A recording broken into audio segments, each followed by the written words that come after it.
할렐루야. 이 아침에 우리 하나님의 놀라운 은혜가 저와 여러분의 삶 가운데 충만하기를 간절히 기원합니다. 오늘은 마태복음 8장 말씀을 가지고 메시아 예수라는 제목으로 같이 하나님의 음성을 듣기를 원합니다. 한번 따라할까요? 메시아 예수. 다음 주부터 성탄절 전주까지 4주간을 대림절이라고 부르죠. 대강절, 대림절 이렇게 부르는데요. 예수님의 오심을 기다리는 시간, 이제 한 달 동안 기다리는 시간인데 다음 주부터가 시작됩니다. 그것을 준비하면서 오늘 메시아 예수라는 말씀으로 같이 하나님이 오늘 우리에게 말씀하신 음성을 듣기를 원합니다.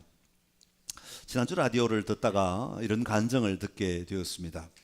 예수님을 잘 믿는 한 자매가 어느 가정에 시집을 가게 되었는데 남편은 예수를 믿지만 그 시어머니가 아주 예수님을 믿지 않고 점을 치는 그런 분이셨습니다. 며느리가 들어왔다고 시어머니 입장에서는 또 얼마나 신이 났겠어요. 그래서 며느리 손을 붙잡고 점집에 가는 겁니다. 이 자매는 얼마나 불편한지 몰라요. 시어머니이기 때문에 존중하는 마음으로, 존경하는 마음으로 따라가긴 따라갔는데 처음에는 가지 않을까 그렇게 생각했다가도 그래도 어머니를 생각하는 마음으로 처음이니까 가야지 하고 따라갔는데 얼마나 불편한지 몰라요. 시어머니가 한 번이면 끝날 줄 알았는데 그 한 사건이 끝나고 난 다음에 또 시간이 지나고 또 다른 사건이 생기니까 또 며느리를 끌고 점집을 가는 겁니다. 그러니까 사건이 생길 때마다 점집을 찾아서 그 사건에 대한 이야기를 듣고 와서 해결책을 찾아내는 것이죠. 자, 며느리가 마음속에 가만히 생각하니까 좀 답답한 게 하나가 있습니다. 아니, 점쟁이가 이왕이면 우리 삶 자체를 다 옮겨주든지 삶 자체를 다 해결해주면 얼마나 좋을지, 그렇죠? 한 번에 끝날 텐데. 그런데 문제가 하나 생기면 찾아가서 점을 봐야 되고, 그리고 점 보고 오면 그 문제가 끝나고 나면 또 다른 사건이 생길 터인데 그때가 되면 또 다시 점쟁이한테 가서 또 도움을 받아야 되고 매 건건마다 점쟁이에게 가게 되는 것을 본 거죠. 점쟁이에게 의존되어 있는 삶을 보게 되는 것입니다.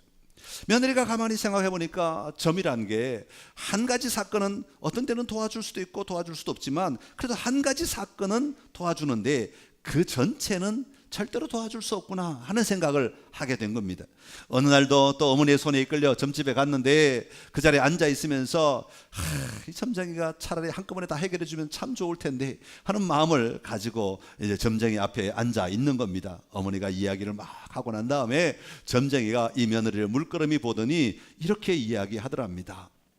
아니, 내가 믿는 하나님은, 네가 믿는 하나님은 이 한 가지뿐만 아니라 모든 것을 한꺼번에 해결해 주실 터인데 너는 그 하나님께 가지 왜 여기 와 있냐 그러더래요. 점쟁이가 참 용하죠.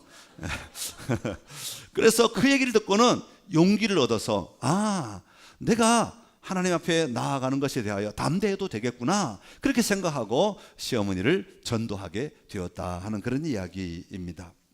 여러분, 우리 하나님은 우리를 지으신 하나님이십니다. 우리 하나님은 어떤 하나만 알고 계시는, 한 번에 한 사건만 알고 계시는 분이 아니라, 한 번에 한 사건만 해결하시는 분이 아니라 우리의 모든 삶을 알고 계시는 분이십니다. 그러기에 오늘 우리 안에 있는 모든 문제, 다시 말하면 우리가 감당할 수 없어서 답답해하고 막막해 하시는 우리의 모든 삶의 자리를 가장 잘 구원해 주실 수 있는 분이 바로 우리를 지으신 여호와 하나님이신 줄로 믿습니다.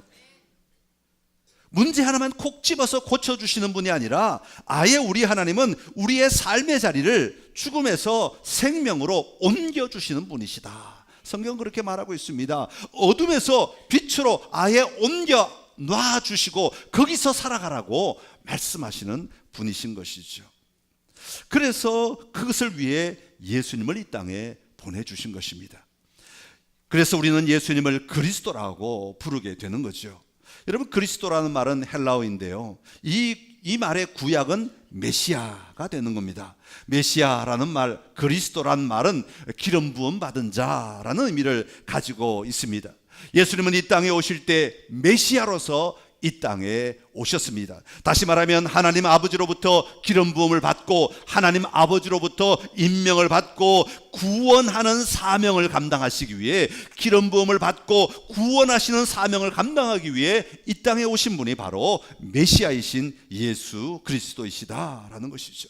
우리를 죄와 사망에서 옮겨주시기 위하여, 그리고 죄와 사망을 일으키는 모든 근원들로부터 옮겨주시기 위하여 이 땅에 오신 분이십니다.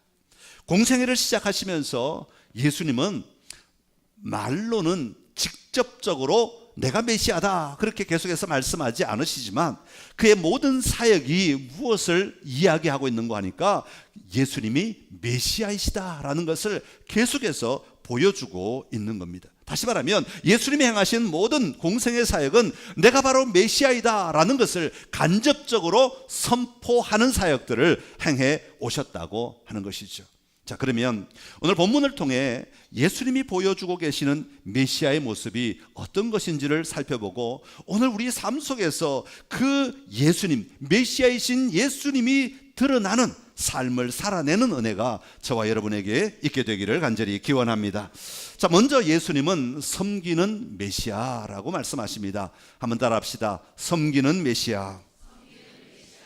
자, 예수님이 이 땅에 오셔서 하신 사역들이 많이 있는데 그것들을 종합해서 보면 예수님의 주요한 사역은 세 가지로 꼽을 수 있습니다. 그 첫 번째는 바로 설교입니다. 선포라고 하는 것이죠.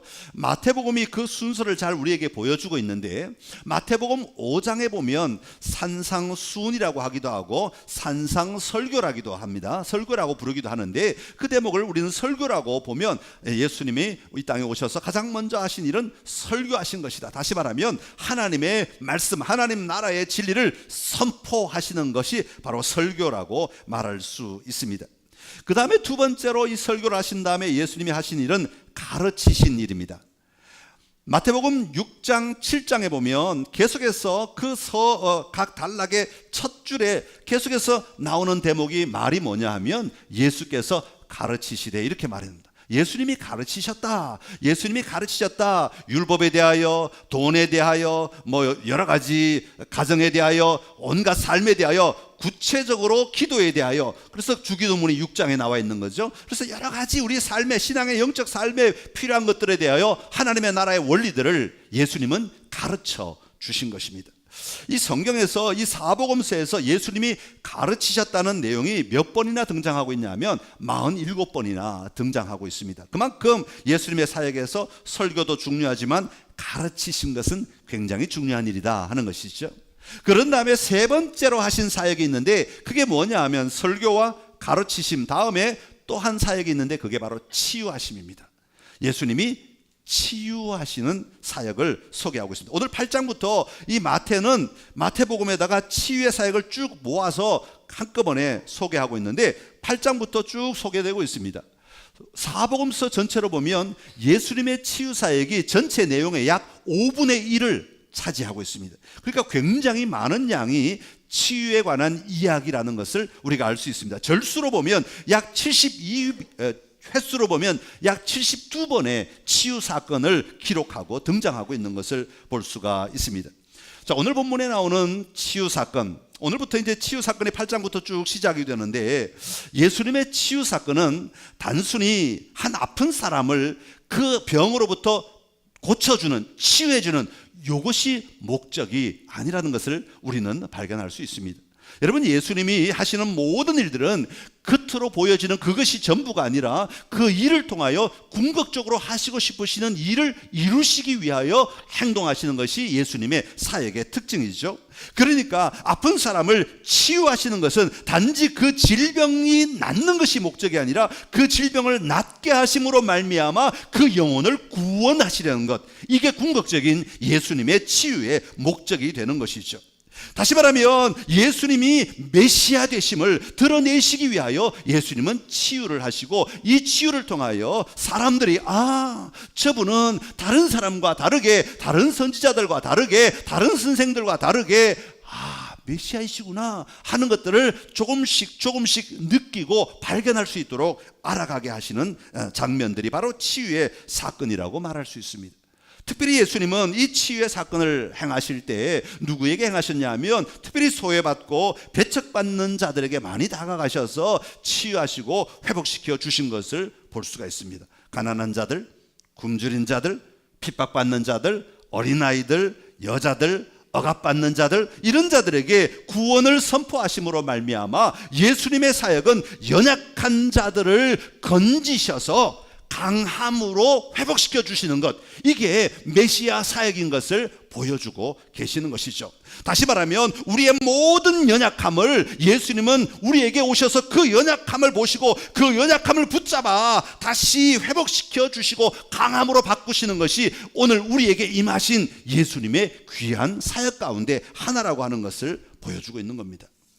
요한복음에 보면 예수님의 기적을 많이 소개하고 있는데 이때 예수님의 기적을 특별히 기록하고 있는데 아주 사람이 도저히 할 수 없는 기적만 기록해 놓고 있죠. 예를 들어서 바다 위로 걸어가신 것, 그 다음에 죽은 자를 살리시는 것, 물이 포도주로 변하게 하시는 것, 뭐 이런 것들을 막 행합니다. 그러니까 다른 사람들은 도저히 할 수 없는 일을 예수님은 행하시는 것이죠. 그러면서 이렇게 행한 것을 뭐라고 부르는 거니까 사도 요한은 표적이다 그렇게 부릅니다. 표적이란 말은 어떤 한 사건으로 끝나는 것이 아니라 그 사건이 무언가를 보여주기 위해 행하는 상징과 같은 것이다 라는 의미가 담겨 있는 것이죠. 그래서 예수님은 이 모든 것을 표적이라고 보여주셨는데 무엇을 위한 표적입니까? 그것을 보니까 예수님이 메시아가 맞구나, 우리를 구하러 오신 분이 맞구나, 우리를 죄에서 건져주시는 분이, 우리를 우리의 이 연약함에서 건져주시기에 오시는 분이, 우리를 이 죄악 가운데서 건져주시기 위해 오신 분이 맞구나 하는 것들을 볼 수 있도록 만들어주는 사건들인 것이죠. 자, 이런 예수님의 치유 사건은 마태복음에 언제까지 계속 이어지는가 하면 베드로가 마태복음 16장 16절에서 신앙 고백할 때까지 이어집니다.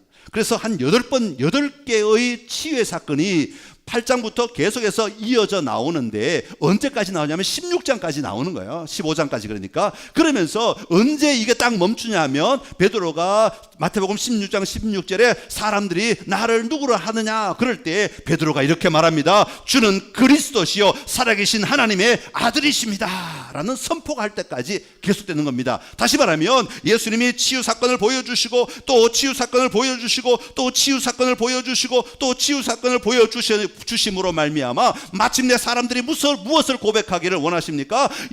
당신은 메시아 맞습니다. 그리스도가 메시아니까, 그리스도란 말은 헬라어이고 메시아는 히브리어, 그러니까 당신은 메시아 맞습니다. 이 고백을 하기를 원했던 거죠. 베드로가 그 고백을 하는 겁니다. 맞습니다. 당신은 그리스도이십니다. 당신은 메시아, 우리를 구원하시는 메시아 맞습니다. 그러자 예수님은 그 뒤에 마태복음에는 한 번만 더 치유 사건이 일어나고 그때부터 예수님께서는 당신이 십자가에 달려 고난을 받으시고 죽으실 것을 선포하십니다. 다시 말하면 메시아 맞습니다. 그러면 왕관을 쓰고 창을 들고 칼을 들고 나를 따르라 그렇게 해서 메시아의 역할을 해야 하는데 주님이 사용하신 메시아의 방법은 아니야, 나는 십자가 위에 올라갈 거야, 나는 너희를 위하여 죽을 거야 라고 말씀하시는 겁니다. 사람들이 생각하는 방식과 정반대의 방법으로 나아가시는 것이죠. 다시 말하면 메시아이심이 드러나게 되었을 때 예수님은 그 메시아의 역할을 어떤 방법으로 사용하시는가 하면 섬기시는 방법으로 그 메시아의 역할을 감당하게 되신 것입니다. 하나님이신 예수님께서 하늘 보좌에서 이 땅에 내려오시는 것부터가 섬기심의 극치인 것이죠. 인간을 섬기는 극치의 모습을 보여주신 것이고, 그리고 이 땅에 오신 예수님이 그 섬김의 극치를 어디에서 보여주셨는가 하면 십자가에 못 박히시고 그 몸의 채찍을 맞으심으로 이 섬김의 삶을 온전히 보여주신 것입니다. 여러분, 치유한다 그럴 때 사용되는 단어가 데라퓨라고 하는 단어와 이아우마이라고 하는 단어가 사용되는데 이 단어의 뜻을 보면 치료한다, 고친다 라는 의미도 있지만 동시에 무슨 의미가 있는가 하면 섬긴다, 봉사한다 라는 의미도 있습니다. 그러니까 예수님이 치유하심으로 말미암아 그 방법이 뭐냐 하면 바로 섬기는 것이었다라는 것을 우리에게 말씀해주고 있는 겁니다. 사랑하는 성도 여러분, 예수님께서 저와 여러분을 구원하시기 위해 사용하신 방법이 섬기는 것이었다면 구원받은 우리도 이 땅을 살아가는 삶의 방식이 마땅히 섬기는 삶이 되어야 하지 않겠습니까? 여러분, 교회에 나와서 우리가 기도하고 은혜를 받습니다. 하나님이 주신 복을 누립니다. 그러면 그것으로 끝나서는 안 되죠. 그것이 우리의 마지막이 아닙니다. 그것이 우리의 반응의 끝이 아닙니다. 우리는 반드시 하나님의 복을 내가 받았다고 생각되면 우리는 그때부터 섬김의 삶을 살기 시작해야 됩니다. 예수님이 나의 메시아가 되심을 내 삶으로 확인했다면 그때부터 우리는 섬김의 삶이 열려져야 하는 것이죠. 이게 바로 성숙한 신앙인이 보여주는 삶의 태도인 것입니다. 교회에서 치유받아야 됩니다. 하나님은 치유하시는 분이십니다. 치유받는 것으로 끝나서는 안 됩니다. 치유받으면 정말 하나님을 위하여서, 세상을 위하여서 섬기는 삶을 살아내야 하는 것이죠. 여러분, 치유는 반드시 섬김으로 나아가야 합니다. 여러분의 삶의 자리에 기적이 일어난 경험이 있습니까? 그러면 그 기적은 반드시 섬김으로 나아가야 합니다. 여러분, 은혜 받으신 적이 있습니까? 그러면 그 은혜는, 내가 받은 은혜는 반드시 섬김으로 풀어놓아야 하는 것입니다. 여러분, 축복을 받은 경험이 있으십니까? 그러면 그 축복은 반드시 내 삶의 섬김으로 풀어놓아야 하는 것이죠. 이것이 바로 하나님의 원리이고 예수님이 친히 보여주신 삶의 모범인 것입니다. 여러분, 이번 기도 대행진을 통하여 어떤 응답을 받으신 적이 있으십니까? 그렇다면 이제는 섬김의 삶을 살아가시기 바랍니다. 여러분, 예수님이 메시아임을 확신하셨습니까? 그러면 이제부터는 주님처럼 섬김으로 나아가 이 구원의 복된 소식을 온 세상에 전하는 귀한 삶을 살아가게 되시기를 간절히 기원합니다.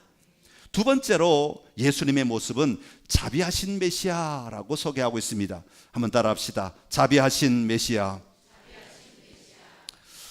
여러분, 예수님 당시의 사회는 위생 상태가 굉장히 안 좋았겠죠. 물도 많지 않고 건조한 지역이다 보니까 물이 참 많지 않았을 거예요. 비가 올 때는 마음대로 씻고 할 수 있었지만 비가 오지 않을 때는 이 건조 시기에는 굉장히 아마 어려웠을 것입니다.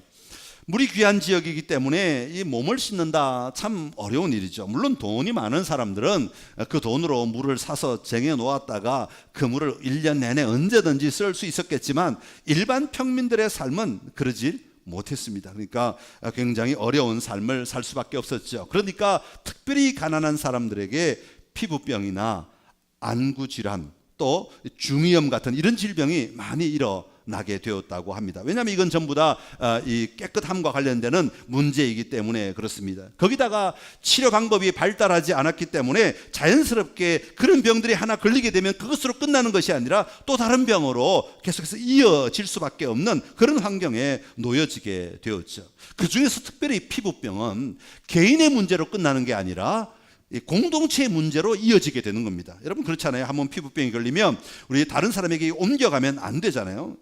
구약 레위기 13장에 보면 피부에 반점이 생기거나 색깔이 변하면 문둥병이다, 나병이다, 그렇게 얘기했습니다. 그래서 이런 사람들은 문제가 있기 때문에 절대로 사람들 속에 들어가면 안 되고 따로 살아야 된다, 그렇게 이야기를 했습니다. 왜냐하면 이 사람들은 그것으로 말미암아 자기만 어려움을 겪는 것이 아니라 주변에 있는 모든 사람들에게 이 병이 다 퍼져나가기 때문에 그렇습니다. 그러니까 우리가 요즘에는 나병이 전염이 안 되는 것으로 알고 있지만 예전에 성경에 나오는 나병은 피부병의 일종으로 볼 수 있는 것 같아요. 그래서 이 나병에 한번 걸린 사람들은, 피부병에 걸린 사람들은 자기만 피부병이 막 퍼지는 게 아니라 이 피부가 닿은 벽에도, 집에도, 건물에도 피부병의 균들이 붙어 있다고 말이죠. 그래서 그 집에 들어가면 사람들이 자기도 모르게 그 벽에 손을 대거나 기대므로 말미암아 피부병이 옮게 된다 그랬어요. 그래서 한 집에 나병 환자가 생기면 그 집을 다 비워야 됐어. 그래서 그 집이 깨끗해질 때까지, 정결하다고 제사장이 판단할 때까지 절대로 그 집을 쓸 수가 없도록 만들었죠. 왜냐하면 이것은 한 사람을 무시하기 위한 것이 아니라 질병이 퍼져나가지 않도록 하기 위한 하나님의 방법이었던 것이죠. 그러니까 이 나병 환자, 당시에 말하면 중한 피부병이라고 하는 것은 굉장히 위험하고 어려운 질병으로 분류되던 시대였던 것이죠. 이런 이유 때문에 문둥병자들은 자연스럽게 공동체 안에 들어가 살 수가 없었습니다. 그들은 피부병이 확인이 되면 무조건 격리되어야 했습니다. 그리고 또 격리된 사람들끼리 살다 보니까 이 격리된 사람들끼리 한 가지 질병만 가진 게 아니라 다양한 질병을 가지게 있잖아요. 그게 서로 같이 어울려 있다 보니까 또 서로 다른 질병을 또 가지게 됨으로 말미암아 남들보다 빨리 죽을 수밖에 없는 그런 환경에 놓여지게 된 것이죠. 그래서 율법으로 그런 사람들과 접촉을 하지 못하게 하였습니다. 접촉하는 것만 해도 부정하다, 이런 단어를 써서 굉장히 종교적으로 잘못된 것으로 인식을 하도록 만들어 버렸던 것이죠. 그러다 보니까 이 나병 환자들이 길거리를 걸어가다가 저 멀리 성한 아무 문제가 없는 사람들이 오면 소리를 질러서 나병 환자가 여기 있으니까 멀리 가라, 떠나가라, 이렇게 소리를 질러서 그들이 근처에 오지도 못하도록 만들었던 것이죠. 자, 이처럼 문둥병자, 나병 환자들은요, 부정한 자라고 낙인 찍힘으로 말미암아 사회로부터 완전히 분리되어 살아가는 사람들입니다. 그런데 더 큰 문제가 하나가 있었습니다. 그것은 뭐냐 하면 단지 사람들로부터 분리된 것만이 문제가 아니라 이들은 성전에 들어갈 수가 없는 사람들이에요. 여러분, 성전에 들어갈 수 없다는 것은 무엇을 얘기합니까? 하나님께 제사를 드리지 못하는 거죠. 하나님께 제사를 드리지 못하는 것은 단순히 예배 한 번 안 빠진다 그런 얘기가 아니라 하나님과의 관계가 단절된 사람들이라는 의미를 가지고 있는 겁니다. 그러니까 단순히 사람들과만 분리된 사람들이 아니라 이들은 성전에 나아가지 못함으로 말미암아 하나님과 분리된 사람들, 이런 사람들, 더 나아가서 이런 사람들에게는요, 앞으로 메시아가 오셔도 그 메시아를 영접할 수 없는 상태에 놓인 사람들이라고 보았던 거죠. 그러니까 이 나병 환자는 지금 당장도 너무 괴롭고 너무 고통스럽고 너무 힘든 삶이죠. 거기다가 사람들과 분리된 삶이죠. 거기다가 그들은 마음대로 하나님께 예배하지도 못해요. 성전에 나아갈 수가 없습니다. 그걸로 끝나는 게 아니에요. 미래에 임하게 될 메시아를 볼 수도 없고 만날 수도 없고 경험할 수도 없는 상태에 놓인 사람들이라는 의미를 가지고 있는 거예요. 소망이 없는 거죠. 완전히 절망 가운데 빠진 사람. 더 이상 어떤 소망도 이들의 삶에서 찾아볼래야 찾아볼 수 없는 사람들이 바로 나병 환자라고 불리는, 통칭하는 사람들의 모습인 것이죠. 오늘 앞부분에 보면 이런 사람들에게 예수님이 다가오셨습니다. 그리고 그들의 질병을 치유하심으로 말미암아 그들이 메시아를 맞이할 수 있도록 만들어 주신 것이죠. 다시 말하면 메시아를 만날 수도 없고 볼 수도 없는 사람들에게 주님이 길을 열어주셔서 이제는 너희가 메시아를 기다릴 수 있다라는 것으로 바꾸어 주신 것입니다. 사실 오늘 본문에 나오는 우리가 읽은 모든 사람들은 다 성전에 들어갈 수 없는 사람들을 보여주고 있습니다. 1절부터 4절까지는 나병 환자는 물론 성전에 들어갈 수 없지요. 5절부터 13절까지 나오는 사람은 누굽니까? 백부장이에요. 백부장은 이방인이기 때문에 성전에 들어갈 수 없는 사람이에요. 그리고 14절 15절 오늘 읽지는 않았지만 베드로의 장모의 이야기가 나오는데, 베드로의 장모의 열병을 치유하는 사건이 나오는데, 이 장모는 여자이기 때문에 성전 안에 뜰까지는 갈 수 있지만 안에는 들어갈 수 없는 사람이에요. 그래서 예수님은 이렇게 성전에 들어갈 수 없는 사람들을 치유하여 주심으로 말미암아 그들이 하나님과의 관계를 회복하고 그리고 장차 소망을 가지고 살아갈 수 있도록, 하나님 나라의 소망을 가질 수 있도록 만들어 주신 사건이 바로 오늘 치유 사건이다. 메시아가 오심으로 말미암아 그들에게 하나님과의 관계를 회복시켜 주신 사건이다. 그렇게 말할 수 있습니다. 자, 오늘 그런데 더 놀라운 게 하나가 있습니다. 1절부터 4절 말씀 가운데 예수님께서 이 나병 환자를 치유하시는 방법입니다. 딴 때 같으면 예수님이 그저 말씀으로만 선포하실 수 있습니다. 자, 네가 나음을 내가 선포하노라, 뭐 그렇게 하시면서 나았다고 말씀하실 수 있었을 것입니다. 그러나 예수님은 오늘 이 나병 환자에게는 그렇게 하지 않으셨습니다. 3절의 말씀인데요, 우리 3절 한번 같이 읽어보겠습니다. 예수께서 손을 내밀어 그에게 대시며 이르시되 내가 원하노니 깨끗함을 받으라 하시니 즉시 그의 나병이 깨끗하여 진지라. 아멘. 할렐루야. 자, 여기서 예수님의 행동의 특이점을 좀 발견할 수 있습니까? 어떻게 하셨다고 그랬죠? 손을 대셨다는 거예요. 자, 이 손을 댔다는 건 그냥 요것만, 요 절만 바라보면 아무 문제가 없어요. 뭐 환자에게 손 얹어 기도할 수 있지요. 그런데 이 환자는 손을 댈 수 있는 사람이 없는 사람이에요. 손을 댈 수 없는 사람이에요. 율법으로도 손을 대면 안 되는 사람이에요. 모든 사람과 격리된 사람이에요. 그동안 살아올 때 소망 없이 살았던 사람이에요. 성전에도 못 들어간 사람이에요. 메시아를 기대하지도 못하는 사람이에요. 완전히 그 심령 깊은 곳에, 그 영적으로 깊은 곳까지 절망 가운데 외롭게 고통스럽게 아파하며 살아가던 사람이 나병 환자들이에요. 단지 피부병 때문에 아파한 것 정도가 아니라 이것으로 말미암아 이 심령 깊은 곳까지 다 썩어 문드러진 사람이 나병 환자다, 그런 얘기예요. 그런데 예수님은 그들을 치유하실 때 그들에게 다가가셔서 손을 대셨다는 겁니다. 여러분, 나병 환자들은 사람 대접 한번 받아보지 못했잖아요. 사람들이 가까이 오면 가까이 올수록 점점 더 자기들이 멀어지든지 아니면 그 사람들이 멀어지도록 했던 사람이죠. 관계 속에서 얻을 수 있는 위로나, 관계 속에서 얻을 수 있는 소망이나, 관계 속에서 얻을 수 있는 따뜻함이나, 관계에서 얻을 수 있는 내가 살아있다는 느낌, 이런 것조차도 가지지 못하며 살아갔던 사람이에요. 그런데 예수님이 오셔서 그에게 손을 대시는 거예요. 여러분, 그 손이 그들의 몸에 닿는 순간 이들은 어떤 생각을 했을까요? 어떤 느낌이었을까요? 저는 이 말씀 묵상하면서요, 그 손이 닿는 순간 이들은 깜짝 놀랐을 것 같아요. 안 돼, 손대면 안 돼. 어쩌면 외치지 않았을까요? 그리고 그 소리를 외치지 않았다면 그 손이 닿는 순간 깜짝 놀라면서 그 온몸이 전기가 오듯이 찌릿한 느낌을 받지 않았을까요? 예수님의 손에 전기가 나와서 찌릿한 게 아니라 그들의 마음이 완전히 찢어지고 문드러졌는데, 아니 나에게 손을 대는 사람이 있어? 여러분, 예수님이 손댔다는 얘기는요, 이런 것과 같은 거예요. 마치 완전히 그냥 그 진흙탕이 완전 썩어 냄새가 나는 그 사람을 허깅하는 것과 같아요. 그렇지 않겠어요? 야, 사람 냄새 나니까 오지마, 오지마. 난 더러운 사람이 오지마, 오지마. 그랬는데 누군가 다가가서 그를 허깅해 주는 거예요. 유대인의 인사법으로 그 뺨에 서로 뺨을 부대끼는 것과 같은 거 아니에요? 여러분, 단지 예수님의 손만 닿았을 뿐이지만 그 나병 환자가 느끼는 느낌은 전혀 다른 것이었다고요. 와, 울음이 터지지 않았을까요? 저는 말씀 묵상할 때 울음이 터졌을 것 같아요. 너무 놀라서, 너무 감격스러워. 이 속에서 썩어 문드러진 이 속에서부터 생명이 솟아오르는 느낌을 받으면서, 와, 나를 만지는 사람이 있구나. 와, 내가 사람이긴 사람이구나. 내가 살아있긴 살아있구나 느끼면서 울음을 터뜨리지 않았겠는가 하는 것이죠. 감정이 폭발하여 소리를 내지 않았을까요?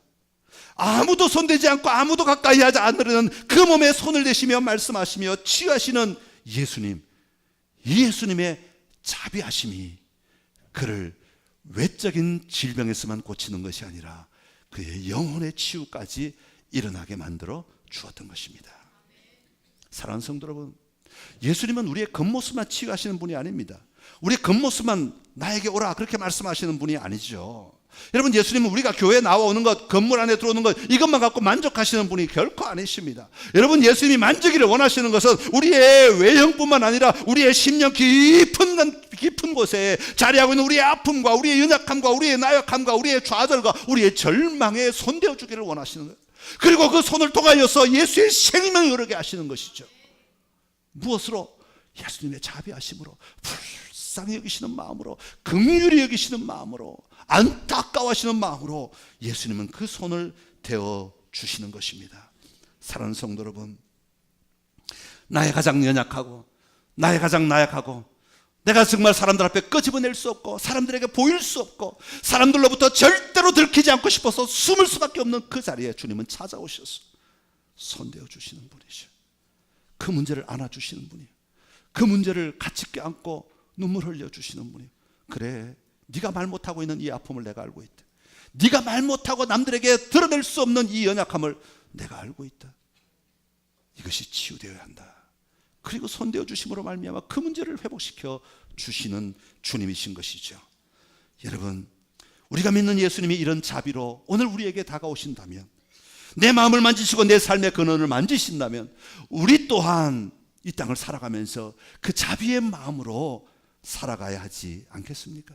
그 자비의 마음으로, 그 긍휼히 여기는 마음으로 다른 사람을 향하여 나아가야 하지 않겠는가 하는 것입니다. 예수님을 믿는 우리의 깊은 삶의 자리에는 주님의 자비가 흐르고 있어야 됩니다. 주님의 긍휼이 흐르고 있어야 됩니다. 주님의 은혜 강물이 흐르고 있어야 됩니다. 그리고 그 은혜로 말미암아, 그 자비로 말미암아, 그 긍휼로 말미암아 우리가 누구를 만나든지 불쌍히 여길 때마다 그 자비가 우리의 손길을 통하여 흘러갈 때에 거기에 메시아 되신 예수님이 드러나게 되는 것이죠. 우리가 필요한 사람이 교회에 나오는 것이 아니라 우리를 필요로 하는 사람이 교회에 나와야 되지 않겠습니까? 내가 필요한 사람을 내가 사로잡는 것이 아니라 나를 필요로 하는 사람들이, 그들의 필요를 채워줄 수 있는 우리가 되어야 하지 않겠는가 하는 것입니다. 여러분, 한 영혼들을 깊이 주님의 자비의 마음으로 바라보며 돌보는 은혜가 오늘 저와 여러분에게 회복되기를 간절히 기원합니다. 마지막으로 예수님은 이방인의 메시아였습니다. 한번 따라합시다. 이방인의 메시아. 예수님은 구원자이시죠. 다양한 방식으로, 형식으로 구원을 하셨습니다. 예수님의 구원의 영역에는 이방인도 포함되어 있었다 하는 사실입니다. 여러분, 사실 이스라엘 백성들에게 있어서 이 이방인은 정복해야 할 대상이고 싸워서 이겨야 할 대상입니다. 구약에 보면 언제나 유대인의 싸움은 누구와 이루어졌는가 하면 이방인과 이루어졌습니다. 그래서 이방인을 이겼을 때 우리가 하나님의 나라가 승리했다, 이런 고백을 하게 되는 거죠. 그래서 이방인과의 싸움에서 이기고 약속의 땅을 성취하는 것, 이게 구약에서 보여주고 있는 목적, 사역의 삶의 목적이었습니다. 그런데 여러분, 많은 경우 하나님은 구약에서도 이미 이방인들까지 내 품에 포함되어 있다, 내 관심에 포함되어 있다, 이런 사실을 알려주고 있습니다. 아니, 그러면 왜 구약에서는 그렇게 맨날 유대인과 이방인과 싸우는 장면을 보여줍니까?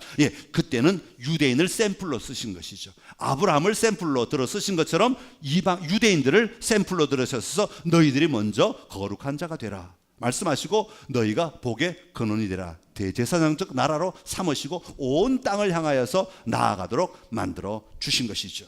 자, 예수님은 이 땅에 오셔서 가르치실 때 유대인들만을 위한 예수님이 아니셨습니다. 이방인을 위한 예수님이신 것을 보여주신 것이죠. 다시 말하면 하나님의 나라는 모든 사람의 것이다, 온 인류를 위한 것이다 라는 것을 보여주신 것입니다. 자, 오늘 본문에 가만히 보면 5절부터 13절에 나오는 주인공이 누구냐 하면 백부장, 백시성을 가진 부장님이 아니라 백부장.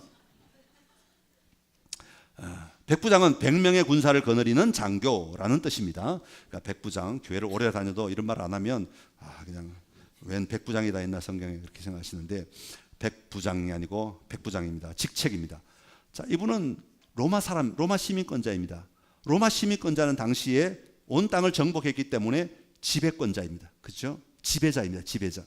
예수님은 팔레스타인 사람이기 때문에 속국의 사람이에요. 로마의 지배를 받고 있는 나라의 사람이에요. 그러니까 피지배권자입니다. 다시 말하면 오늘 본문의 백부장은 지배권을 가지고 있는 사람이고, 예수님은 그 지배권에 순종해야 하는 사람이 예수님이시다라는 그런 의미입니다. 자, 그런데 이렇게 지배권을 가지고 있는 백부장이 예수님께 나옵니다. 그리고 특별히 이 백부장은 자신의 병 때문에 나온 게 아니라 하인의 병 때문에 예수님께 나왔습니다. 예수님께 나온 이 백부장은 뭘 말합니까? 자기가 지배권자이면 자기가 모든 것을 다스리고 주장하고 관리하고 운영하고 아니면 이끌어가고 움직여야 하는데, 지배권자가 하는 거잖아요, 역할이. 그런데 예수님에게 요청을 합니다. 뭐라고 요청합니까? 예수님, 치유해 주십시오.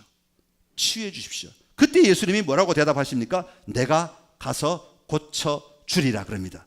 자, 내가 가서 고쳐 주리라 말할 때 이 상황이 바뀌어집니다.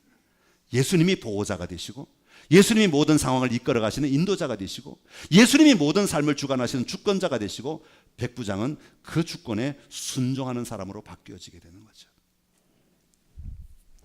예수님이 보호자가 되시고 백부장은 피보호자가 되는 것입니다. 백부장이 사람들을 이끄는 것이 아니라 이제는 예수님이 모든 사람들을 이끄는 자가 되는 것입니다. 오늘 백부장은 바로 그것을 선포하고 있는 대목입니다.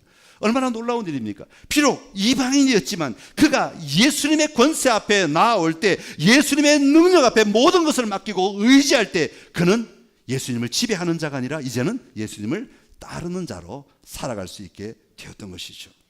여러분, 사실 예수님께서 백부장의 하인을 치료하신 것은 그 백부장의 믿음 때문이기도 하지만, 궁극적으로는 예수님께서 모든 인류를 구원하시려는 계획을 실천하고 계신 자리이기도 한 것입니다. 이사야 42장 1절의 말씀인데요, 한번 읽어보겠습니다. 시작. 내가 붙드는 나의 종, 내 마음에 기뻐하는 자, 곧 내가 택한 사람을 보라. 내가 나의 영을 그에게 주었은즉 그가 이방의 정의를 베풀리라. 아멘. 하나님의 마음이죠. 이미 구약에 이렇게 선포하고 있습니다. 그가 이방의 정의를 베풀리라. 이방 사람들을 향하여 그가 정의를 베풀리라. 하나님 나라의 공의를 행하리라. 누가? 예수 그리스도께서 그렇게 하실 것이라고 말씀하고 있습니다. 사랑하는 성도 여러분, 오늘 우리 그리스도인들은 세상과 연결되어 있습니까? 이방인들과 연결되어 있습니까? 어쩌면 너무 단절되어 있지는 않습니까? 우리는 유대인, 그들은 이방인. 혹시 이런 개념으로, 우리가 그렇지는 않지만 혹시 그런 단어를 써서 우리가 세상과 단절되어 살아가고 있지는 않습니까? 우리는 하나님 나라에 속하였지만 그들은 하나님 나라에 속하지 않았다고 생각하고 있지는 않습니까? 여러분, 하나님의 관점, 주님의 관점에서는 그렇지 않습니다. 모든 인류가 하나님 나라의 소속된, 포함된 하나님의 계획에 포함된 사람들이라고 하는 사실입니다. 예수님은 그 다음을 헐기 위해 이 땅에 오신 분이십니다. 이 백부장의 사건이 바로 그 다음을 헐어가시는 메시아이심을 보여주고 있는 겁니다. 그러기에 오늘 우리도 교회 안에 있는 사람이 아니라 세상 밖에, 교회 밖에 있는 사람들을 향하여서도 우리는 그들을 향하여 주님의 마음을 가지고 다가갈 수 있어야 하는 것입니다. 왜냐하면 주님도 그들을 향하여 동일한 마음으로 일하고 계시기 때문에 그렇습니다. 그들을 향하여 불쌍히 여기는 마음, 안타까워하는 마음을 오늘 우리가 회복해야 합니다. 이방인을 향하여 잃어버린 마음들이 있다면 오늘 주님이 이 만지심을 통하여서, 주님의 치유를 통하여서 우리는 회복되어야 하는 것이죠. 그리고 다른 사람들을 사랑할 수 있을 때 그것에 예수님의 능력이 나타나게 되는 것입니다. 여러분 혹시 이렇게 교회 안의 사람, 교회 밖의 사람뿐만 아니라 내 마음 안에서 우리 안에 삶의 구분을 지어놓고 있는 생각들도 얼마나 많이 있는지 모릅니다. 이것은 유대인의 영역, 이것은 이방인의 영역. 이것은 좋은 것, 이것은 나쁜 것, 이것은 내가 좋아하는 것, 이것은 내가 싫어하는 것이기 때문에 다 나쁜 것. 밖에 드러난 사람들뿐만 아니라 내 마음 안에 유대인과 이방인처럼 구분지어 살아가는 삶의 생각들, 삶의 가치들, 삶의 태도들이 얼마나 많이 있는지 모릅니다. 우리 주님은 그것을 헐기 위해 이 땅에 오신 메시아십니다. 우리 그리스도인들은 그 생각들을 좀 털어내야 합니다. 풀어내야 합니다. 그런데 의외로 많은 그리스도인들이 자기 안에 완고하게 고집처럼 붙들고 살아가는 것이 있습니다. 내가 이것은 절대로 놓칠 수 없어. 여러분, 예수 그리스도 외에는 다 풀어놓아야 합니다. 예수 그리스도를 믿는 믿음 외에는 그렇게 풀어놓아야 합니다. 그래야 거기에 하나님의 일하심이 드러나게 되는 것이죠. 우리 너무 고집스럽게 살아가는 것은 좋은 그리스도인이 아닙니다. 너무 완고하게 살아가는 것도 좋은 그리스도인이 아닙니다. 우리는 언제나 눈을 들어 주님이 저들을 바라보고 계시는가? 주님이 이 마음을 바라보고 계시는가? 주님이 이 생각을 바라보고 계시지 않는가? 주님이 이 영역에 관심을 가지고 계시지 않는가? 우리는 늘 생각하며 살아가야 하는 것이죠. 여러분, 우리 안에 있는 유대인과 이방인의 개념을 좀 풀어놓아 갈 수 있기를 바랍니다. 예수님은 그것을 풀기 위해 이 땅에 오신 메시아이십니다. 대림절을 앞두고 메시아이신 예수님을 다시 우리의 삶의 자리에 모셔드림으로 여러분의 삶의 자리에 예수 그리스도께서 행하신 메시아적 사명들이, 삶들이, 사역들이 여러분 안에 풀어지기를 간절히 기원합니다. 기도하겠습니다. 하나님 아버지, 은혜를 감사합니다. 예수 그리스도를 이 땅에 보내 주셔서 우리의 구원자 되게 하여 주시니 감사합니다.